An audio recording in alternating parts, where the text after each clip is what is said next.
আজিৰ এই ভিডিঅ'ত যোজ্যতা মানে কি আৰু ইয়াক কেনেদৰে নিৰ্ণয় কৰা হয় তাৰ বিষয়ে ডিছকাছ কৰিম। যদি তোমালোকে ভেলেন্সিৰ আগৰ দুটা ভিডিঅ' চোৱা নাই তেনেহ'লে তোমালোকে ডেছক্ৰিপশ্যনত দিয়া লিংকৰ পৰা ভিডিঅ' দুটা চাই ল'বা যাতে এই ভিডিঅ'টো বুজাত তোমালোকৰ সহজ হয়। এতিয়া যোজ্যতা মানে কি চাওঁ। যোজ্যতা ভেলেন্সি। যোজ্যতা মানে হ'ল চোৱা মৌলসমূহে সিহঁতৰ বহিতম কক্ষত 8টা ইলেক্ট্ৰন পূৰ্ণ কৰি সুস্থিৰ বিন্যাস লাভ কৰে। এই সুস্থিৰ বিন্যাস লাভ কৰোঁতে নিৰ্দিষ্ট সংখ্যক ইলেক্ট্ৰন গ্ৰহণ কৰে বা ত্যাগ কৰে বা ভাগ বতৰা কৰে। এই নিৰ্দিষ্ট সংখ্যক ইলেক্ট্ৰনকে মৌলৰ যোজ্যতা বোলে। অৰ্থাৎ মৌলসমূহে সিহঁতৰ বহিৰতম কক্ষ অৰ্থাৎ যোজক কক্ষত 8টা ইলেক্ট্ৰন কৰি সুস্থিৰ হ'ব বিচাৰে আৰু এই সুস্থিৰ হোৱাত তেওঁ মৌলসমূহে হয়তো ইলেক্ট্ৰন ত্যাগ কৰে বা গ্ৰহণ কৰে বা ভাগ বতৰা কৰে আৰু যিমানটা ইলেক্ট্ৰন গ্ৰহণ কৰে ত্যাগ কৰে বা ভাগ বতৰা কৰে সেই ইলেক্ট্ৰনৰ সংখ্যাকে তাৰ যোজ্যতা বুলি কোৱা হয়। ইয়াক শ্বৰ্টলি লিখিলে এনেকুৱা লিখিব পাৰিম যে মৌলসমূহে সুস্থিৰ বিন্যাস লাভ কৰিবৰ কাৰণে যিমানটা ইলেক্ট্ৰন গ্ৰহণ কৰে বা ত্যাগ কৰে বা ভাগ বতৰা কৰে তাকে মৌলৰ যোজ্যতা বোলে। এতিয়া আমি কেইটামান উদাহৰণ চাওঁ। প্ৰথমটো চাওঁ লিথিয়াম। লিথিয়ামৰ পাৰমাণৱিক সংখ্যা 3। তো ইয়াৰ ইলেক্ট্ৰনীয় বিন্যাস প্ৰথমে আমি লিখি লওঁ। আমি জানো প্ৰথম কক্ষপথত কেইটা থাকিব 2টা, সেইকাৰণে কি আহিলে 2। এতিয়া 3ৰ ভিতৰত 2টা গুচি গ'ল ইলেক্ট্ৰন, থাকিলে কেইটা ইলেক্ট্ৰন 1টা ইলেক্ট্ৰন। সেই এটা ইলেক্ট্ৰনটো আমাক প্ৰথম কক্ষতো সোমাব নোৱাৰে কাৰণ প্ৰথম কক্ষত থকা সৰ্বোচ্চ সংখ্যক ইলেক্ট্ৰনৰ সংখ্যা হ'লগৈ 2। তো দুটাহে থাকিব পাৰিব আৰু সেইকাৰণে তাৰ পিছৰ ইলেক্ট্ৰনটো 2 নম্বৰ কক্ষত গুচি যাব অৰ্থাৎ 1। অৰ্থাৎ তাৰ পাৰমাণৱিক ইলেক্ট্ৰনীয় বিন্যাস আহিলে 2.1। এতিয়া তোমালোকে যোজ্যতাটো চোৱা যে আমি যোজ্যতাত পাই আহিছোঁ যে ইয়াৰ বহিৰতম কক্ষ অৰ্থাৎ লাষ্টৰ যিটো কক্ষ তাক বহিৰতম কক্ষ অৰ্থাৎ যোজক কক্ষ বুলি কোৱা হয়। যোজক কক্ষ আৰু এই যোজক কক্ষত থকা ইলেক্ট্ৰনক যোজক ইলেক্ট্ৰন বুলি কোৱা হয়। এতিয়া চোৱা ইয়াত এটা ইলেক্ট্ৰন আছে, ইয়াত 2টা পচিবিলিটিজ আছে এই যোজক কক্ষত আৰু 7টা ইলেক্ট্ৰন গ্ৰহণ কৰিব। 7টা ইলেক্ট্ৰন কি কৰিব গ্ৰহণ। 7টা ইলেক্ট্ৰন গ্ৰহণ কৰিব, নহ'লে ই কি কৰিব যে এটা ইলেক্ট্ৰন আছে সেই ইলেক্ট্ৰনটো ত্যাগ কৰি দিব। এতিয়া গ্ৰহণ কৰিলে কি হ'ব আৰু ত্যাগ কৰিলে কি হ'ব চোৱা। যদি গ্ৰহণ কৰে তেতিয়াহ'লে তাৰ 8টা ইলেক্ট্ৰন হৈ যাব, ই সুস্থিৰ বিন্যাস লাভ কৰি ল'ব। বা এটা ইলেক্ট্ৰন ত্যাগ কৰিব, এটা ইলেক্ট্ৰন গুচি গ'লে এতিয়া এটাই কক্ষ থাকিব। এই কক্ষত কেইটা আছে 2টা আছে আৰু বৰ আৰু বুঢ়ীৰ মতে আমি জানো প্ৰথম কক্ষত কেইটা থাকিব লাগে 2টা থাকিব লাগে। তো 2টা থাকিলে সি সুস্থিৰ হ'ব। তো ইয়াৰ 2টা পচিবিলিটিছত আছে যে এটা 7টা ইলেক্ট্ৰন গ্ৰহণ কৰিব বা এটা ইলেক্ট্ৰন ত্যাগ কৰিব। আৰু কিন্তু মনত থবা পৰমাণুৰ এই ইলেক্ট্ৰন গ্ৰহণ আৰু ত্যাগত 4টাতকৈ বেছি ইলেক্ট্ৰন গ্ৰহণ কৰিব নোৱাৰে বা ত্যাগ কৰিবও নোৱাৰে।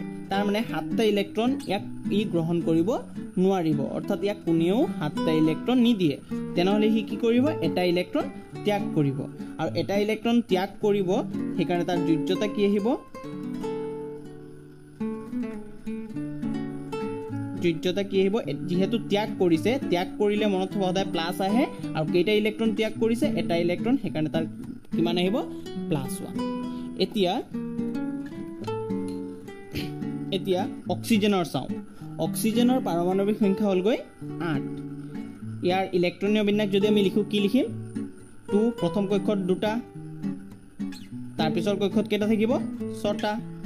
1 2 3 4 5 6।